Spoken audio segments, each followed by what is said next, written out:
Nobel అవార్డులు మొదలుపెట్టిన నాటి నుంచి మొత్తం 8 భారతీయ సంతతి వారు ఇప్పటివరకు నోబెల్ బహుమతి పొందారు. 1913లోనే తొలి నోబెల్ పురస్కారం భారత్కు దక్కింది. అయితే మహాత్మా గాంధీకి నోబెల్ బహుమతి రాని కారణం ఎవరికీ అంతుపట్టదంటారు.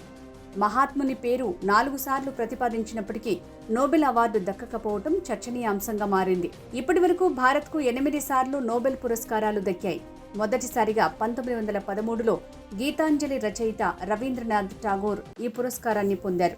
భారతీయ కవిత్వానికి ఒక మైలురాయిగా నిలిచి దేశ విదేశాల్లో భారతీయ కీర్తి పతాకను ఎగురవేసిన మహాకవుల్లో ఆధునికుడు రవీంద్రనాథ్ ఠాగూర్.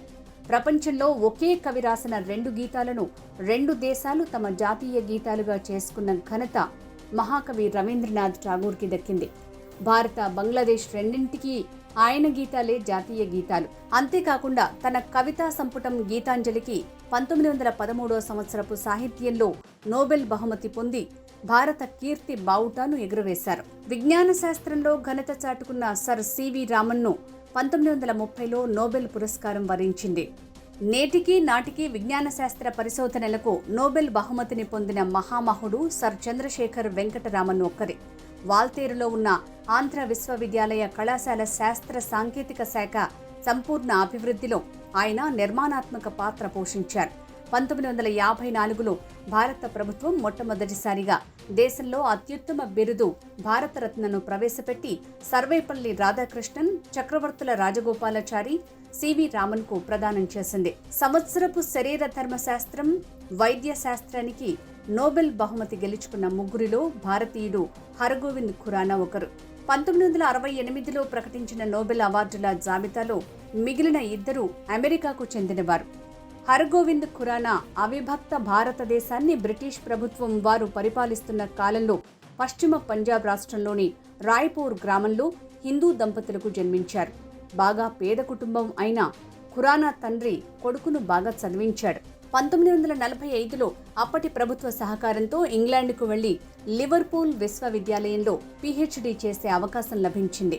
విజ్ఞాన శాస్త్రంలో మాలిక్యులర్ బయాలజీ అనే కొత్త శాఖకు పునాది వేసి ఇందులో విశేషమైన కృషి చేశారు. మాధవ సేవ కన్నా మానవ సేవ మిన్న అని చాటిన మహిళామణి మదర్ థెరెసా. ఈ దేశంలో పుట్టకపోయినా ఈ దేశంలోని ఆపన్నులు, ఆర్తులు, ఆపదలో ఉన్న వారిని ఆదుకోవటంలో ఆమెను మించిన వారు లేరు. ఆమెను 1979లో నోబెల్ పురస్కారం వరించి గౌరవించింది. 1929 జనవరి 6న కోల్కతా నగరం చేరుకుని అప్పటి నుంచి విద్యాబోధన చేస్తూ శాంతినగర్ అనే పేరుతో ఒక కాలనీ కట్టుకునేటట్లు కుష్ఠరోగులను ప్రోత్సహించారు. ఎన్నో ధార్మిక సంస్థలను ప్రోత్సహించిన మదర్ను భారత ప్రభుత్వం పద్మశ్రీ పురస్కారం, భారతరత్న లాంటి అత్యున్నత పురస్కారాలతో గౌరవించింది. ఆమె చేసిన సేవలు, శాంతి బోధనకు ప్రపంచ అత్యున్నత పురస్కారం నోబెల్ శాంతి బహుమతి ఆమెను వరించింది. సుబ్రమణ్యన్ చంద్రశేఖర్ భౌతిక శాస్త్రంలో నోబెల్ బహుమతిని పొందిన భారత సంతతికి చెందిన 2వ వ్యక్తి సుబ్రమణ్యన్ చంద్రశేఖర్. 1983లో ఆయనకు నోబెల్ పురస్కారం లభించింది. సర్ సివి రామన్ లాగానే ఇతను కూడా దక్షిణ భారతదేశానికి చెందినవారు. అతను చికాగో విశ్వవిద్యాలయ పరిశోధన సభ్యులలో ఒకరిగా 1937 సంవత్సరంలో జనవరి నెలలో చేరారు. అప్పటి నుంచి చివరి వరకు అతను సుదీర్ఘకాలం పాటు అంటే 60 సంవత్సరాలకు పై ఆ విశ్వవిద్యాలయంలోనే పనిచేశారు. ఆయన గౌరవ స్మృతి చిహ్నంగా 1999లో అమెరికా ప్రయోగించిన ఎక్స్రే అంతరిక్ష ఖగోళ దర్శినికి చంద్ర అని పేరు పెట్టడం అతనికి దక్కిన అరుదైన గౌరవం. ఆర్థిక శాస్త్రంలో నోబెల్ బహుమతిని అందుకున్న వారిలో భారతదేశంలోనే కాదు ఆసియా ఖండంలోనే ఏకైక వ్యక్తి ప్రొఫెసర్ అమర్త్య సేన్. మొత్తం ప్రపంచ దేశాలు అర్థశాస్త్రం మీద నూతన దృష్టి సారించేలా చేసిన వ్యక్తి ఈ అమర్త్య సేన్. పశ్చిమ బెంగాల్ రాష్ట్రంలోని శాంతినికేతన్లో పుట్టిన అమర్త్య సేన్కు పేరు పెట్టింది రవీంద్రనాథ్ ఠాగూర్ అవటం విశేషం. అమర్త్య సేన్ ప్రపంచ ఆర్థిక శాస్త్రంలో దారిద్ర్యం, కరువులకు అన్వయించేటట్లుగా నైతిక, తాత్విక అసమానతలు వివరించాడు. ఆయన బహుముఖ ప్రజ్ఞకు 1998లో అతనికి ఆర్థిక శాస్త్రంలో ప్రపంచ ప్రసిద్ధిగాంచిన నోబెల్ బహుమతి వరించింది.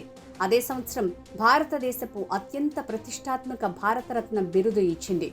విద్యాధర్ సూరజ్ నైపాల్ పూర్వీకుల రీత్యా భారత సంతతికి చెందినవాడు. ఆయన తాతల నాడే వెస్టిండీస్లోని ట్రినిడాడ్ దీవికి వ్యవసాయ క్షేత్రాలలో కూలీగా పనిచేయటానికి వెళ్లారు. ఆయన్ను గ్రేట్ బ్రిటన్ పౌరునిగా నోబెల్ బహుమతి ఇచ్చారు. సాహిత్యంలో విఎస్ నైపాల్కు 2001లో నోబెల్ పురస్కారం ఇచ్చారు. 2009లో చివరి నోబెల్ పురస్కారం అందుకున్న భారత సంతతి దిగ్గజం వెంకట్రామన్ రామకృష్ణన్, సుబ్రహ్మణ్యన్ చంద్రశేఖర్, విద్యాధర్ సూరజ్ నైపాల్ల తర్వాత నోబెల్ పురస్కారం అందుకున్న విదేశాల్లో స్థిరపడిన మరో భారత సంతతి శాస్త్రవేత్త వెంకట్రామన్ రామకృష్ణన్. ఆయన జీవరసాయన శాస్త్రజ్ఞుడు. తమిళనాడుకు చెందిన ఆయన దేశంలో విద్యాభ్యాసం తర్వాత అమెరికా వెళ్లి భౌతిక శాస్త్రంలో పీహెచ్డీ చేసి అక్కడే స్థిరపడ్డారు. 1937, 1938, 1939, 1947 సంవత్సరాలలో మహాత్మా గాంధీ పేరు నోబెల్ శాంతి బహుమతి కోసం ప్రతిపాదించారు. 1937లోనూ అటు తర్వాత కొంతకాలం పాటు అతని అనుచరులకే అర్థం కాని సిద్ధాంతాలున్నాయని నోబెల్ కమిటీ వారు మహాత్ముని పేరును తుది జాబితాలో చేర్చలేదు. 1947లో పాకిస్తాన్ ఏర్పాటు విషయంలో వివాదాలు చోటు చేసుకున్న నేపథ్యంలో మన జాతిపితకు అవార్డు ఇవ్వకూడదని కమిటీ నిర్ణయం తీసుకుంది. 1948లో నోబెల్ శాంతి బహుమతి కోసం మహాత్మా గాంధీని ఎంపిక చేశారు. అయితే ఆయన ఆ సంవత్సరం జనవరి 30వ తేదీన తుపాకీ గుండ్లకు బలయ్యారు. అప్పట్లో ఉన్న నోబెల్ నియమావళి ప్రకారం కొన్ని ప్రత్యేక పరిస్థితుల్లోనే మరణించిన వ్యక్తులకు నోబెల్ బహుమతులు ప్రకటించాలి అనేది నిబంధన. గాంధీ ఒక సంస్థకు ప్రతినిధి కాదు, మరణ విల్లును రాయలేదు. దాంతో బహుమతి ఎవరికి అందజేయాలో నోబెల్ సంస్థకు అంతుపట్టక ప్రతిపాదన విరమించుకుంది.